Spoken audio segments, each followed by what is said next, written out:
안녕하세요. 선수 퍼포먼스 코칭 전문가 과정 특강 강사 황명규라고 합니다. 운동선수들에게 필요한 것은 효율적인 움직임과 스포츠 특이적인 움직임 패턴을 기반으로 하여 선수들을 트레이닝하는 것이 중요합니다. 그래서 저는 피파와 엑소스에서 배운 내용을 바탕으로 선수 퍼포먼스 코칭 전문가 과정을 만들었습니다. 이 과정에서는 단순한 운동을 배우는 것이 아니라 선수들의 움직임을 분석을 하고 최적의 퍼포먼스를 낼 수 있는 효율적인 트레이닝 방법을 제공할 것입니다. 과정의 핵심 내용은 다음과 같습니다. 효율적인 움직임을 위한 교정 운동과 폭발적인 힘을 발휘할 수 있도록 하는 플라이메트릭 트레이닝, 경기 속도를 높이는 가속 훈련과 절대 속도 훈련, 부상을 예방할 수 있는 역량 전략과 재생 전략에 대해서 제공할 것입니다. 저는 단순한 이론을 제공하는 것이 아니라 이를 실제에 적용할 수 있는 실습 과정도 포함되어 있습니다. 이 과정은 오프라인 강의로 먼저 진행되며 실제 코칭과 실습을 통해 확실한 변화를 경험할 수 있습니다. 퍼포먼스 코칭에 대한 깊이 있는 지식을 쌓고 싶은 분들은 지금 바로 신청하시길 바라겠습니다. 선수들을 트레이닝하는 데 있어 가장 중요한 훈련 방법 중 하나인 플라이오메트릭 트레이닝에 대해서 알려드리도록 하겠습니다. 플라이오메트릭 트레이닝은 짧은 시간 안에 폭발적인 힘을 발휘할 수 있도록 만들기 위한 트레이닝 방법입니다. 플라이메트릭 트레이닝을 먼저 진행하기에 앞서서 가장 중요한 것은 착지 자세입니다. 착지 자세에 대해서 먼저 알려드리도록 하겠습니다. 대상자는 여기 박스 위에 한번 올라와서 그리고 이 바닥에 착지하는 자세를 한번 보여줄 거예요. 한번 착지 한번 해볼까요? 자, 이렇게 착지를 하게 됩니다. 우리가 착지를 할 때 가장 중요한 것은 충격을 흡수하는 겁니다. 충격을 흡수하기 위해서는 우리가 올바르게 관절을 굽히면서 근육이 늘어남으로써 그에 대한 충격의 힘을 흡수를 해야 됩니다. 네, 방금과 같은 동작을 한번 다시 보시면은 관절이 충분하게 굽혀지지 않았고 그로 인해서 충격이 올바르게 상쇄된 것을 볼 수가 없었습니다. 그래서 제가 올바른 자세를 먼저 보여드리도록 하겠습니다. 착지를 할 때 가장 중요한 것은 팔 동작과 관절의 굽힘 정도입니다. 자, 우리가 착지를 할 때 팔이 이렇게 뒤로 가고 관절이 올바르게 발목과 무릎, 고관절이 올바르게 구부려져야지 이러한 충격의 힘을 상쇄시킬 수 있습니다. 이번에는 우리가 착지를 할 때 서 있는 자세가 아니라 그대로 앉은 자세를 유지할 거예요. 그리고 팔은 뒤로 갈 겁니다. 자, 한번 착지를 한번 해볼게요. 자, 랜딩, 고! 좋습니다. 우리가 랜딩하기 전에 또 중요한 게 한 가지 더 있어요. 먼저 팔을 위로 올려서 팔을 리치하는 단계가 있어야 됩니다. 이 상태에서 발 하나를 앞으로 이렇게 내디뎌 줍니다. 그리고 여기서 드롭 하면은 랜딩 자세를 만들어주는 거예요. 드롭. 오케이, 좋아요. 여기서 유지, 홀드 할 겁니다. 그때 어깨와 무릎과 발끝이 옆에서 봤을 때 일직선상을 유지를 해야 되고 시선은 앞을 보고 있으면 됩니다. 좋아요. 그 대신 턱은 당겨주고요. 여기서 또 중요한 게 있어요. 앞에서 봤을 때 무릎은 벌려지지 않고 발끝을 따라서 살짝 벌려져 있으면 됩니다. 이게 올바른 랜딩 자세를 우리가 한번 배워본 거예요. 랜딩을 알았어요. 그럼 랜딩을 알면은 점프를 이제 배울 거예요. 근데 우리가 여기서 랜딩을 먼저 배우는 이유에 대해서 알면은 좋습니다. 올바르게 착지를 하기 위함인데 올바르게 착지한다는 건 우리가 우리가 수행할 때 착지를 제대로 배우지 못하고 스포츠를 수행하게 되면 부상의 위험도에 굉장히 쉽게 노출될 수가 있어요. 그래서 일단 먼저 우리가 이 플라이메트릭 트레이닝 하기 전에 랜딩에 대해서 먼저 꼭 학습을 해줘야 되고요.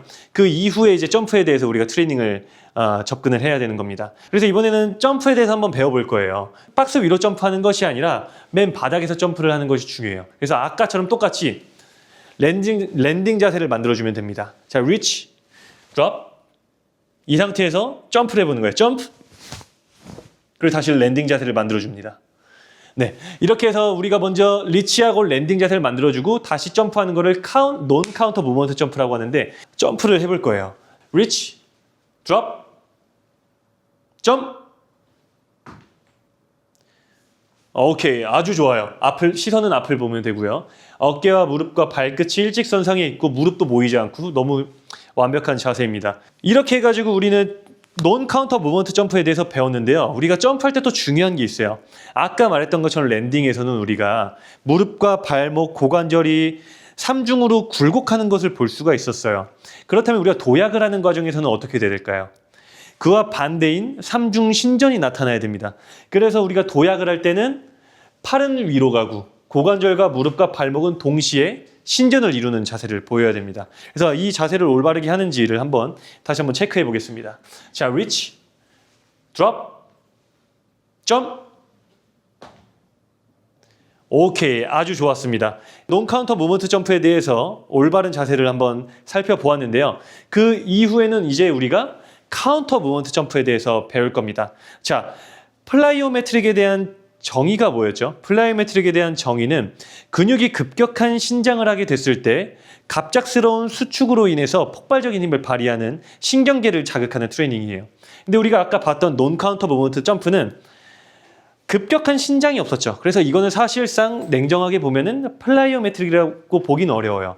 근데 우리가 이제 이후에 진행할 카운터 무브먼트 점프는 플라이오메트릭에 이제 상응하는 트레이닝 방법입니다. 카운터 무브먼트 점프에 대해서 제가 먼저 한번 보여드리도록 하겠습니다. 논 카운터 무브먼트 점프에서는 리치하고 드랍하고 랜딩 자세에서 홀드한 다음에 점프를 했어요. 그래서 근육의 급격한 신전 과정이 없었고 수축하는 과정, 단축성 수축 과정밖에 없었습니다. 이번에는 리치 하고 바로 점프를 하는 거예요. 그래서 점프하면 앉았다가 바로 점프를 하는 겁니다. 리치 바로 점프하는 겁니다. 점프. 오케이, 랜딩도 너무 좋아요. 이렇게 홀드 풀어주시고. 이렇게 해서 우리가 플라이오메트릭 트레이닝을 진행할 때 계속해서 랜딩을 계속 살펴봐야 되는 거예요. 우리가 점프하고 나서 계속 랜딩 자세에서 홀딩을 하고 있는지 아니면 흔들리진 않는지 끝까지 한번 유심히 관찰을 해야 되는 것입니다. 아까 보여드렸던 논 카운터 무브먼트 점프와 카운터 무브먼트 점프 간의 차이점은 뭐였나요? 논 카운터 무브먼트 점프는 카운터 무브먼트 점프와 달리 급격한 신전 과정이 없었다는 겁니다. 근데 카운터 무브먼트 점프에서는 이런 급격한 신전 과정이 있었죠. 근데 우리가 이 플라이오메트릭 트레이닝을 진행할 때 이 급격한 신전 과정을 최대한 빠르게 해야지 폭발적인 힘을 더 크게 발휘할 수가 있게 됩니다. 그래서 이러한 과정에 대해서 큐잉을 해준다면 좀 더 올바른 플라이오메트릭 트레이닝이 될 수가 있습니다. 제가 이 영상에서 준비한 플라이오메트릭 트레이닝은 여기까지고요. 이후에도 굉장히 다양한 플라이오메트릭 트레이닝 방법이 있습니다. 카운터 무브먼트 점프 다음에는 우리가 한 다리로 하는 홉이 있을 수도 있고요. 또는 계속해서 점프하는 컨티뉴어스 점프가 있을 수도 있고요. 또는 박스에서 떨어졌다가 바로 점프하는 뎁스 점프나 드롭 점프에 대한 플라이오메트릭 트레이닝 방법들이 있습니다. 그러나 이러한 다양한 플라이오메트릭 트레이닝 방법에 대해서는 오늘 여기 알려드리기에는 너무 방대한 양이기 때문에 추후에 있을 오프라인 교육 과정이나 선수 퍼포먼스 코칭 전문가 과정에서 자세히 설명드릴 예정이니 많은 관심 가져주시면 감사드리겠습니다.